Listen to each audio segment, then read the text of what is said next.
معاشرے میں بڑھتے ہوئے فسادات اور مشکلات وہ کیا وجہ بنتی ہے اس کی؟ یہ ہم دیکھتے ہیں کہ جو نسل ہے یہ ایک ایسی جانب آگے بڑھ رہی ہے کہ جو الہیات سے دور ہوتی جا رہی ہے. کیا وجہ ہے؟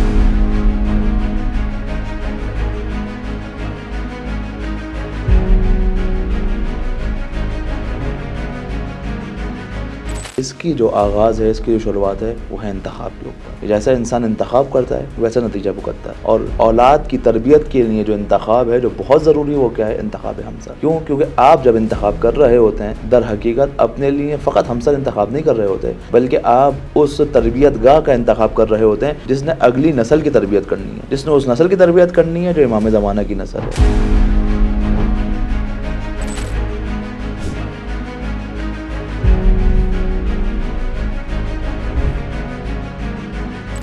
تو بس کیا انتخاب کا معیار ہونا چاہیے؟ لیکن رسول خدا فرماتے ہیں انتخاب کا معیار حسن نہیں ہونا چاہیے، انتخاب کا معیار مال و دولت نہیں ہونا چاہیے. ہاں ممکن ہے مال بھی ہو، حسن بھی ہو، لیکن اصل انتخاب کیا ہے؟ اصل معیار کیا ہے؟ فرمایا اصل معیار یہ ہے کہ وہ دیندار ہو.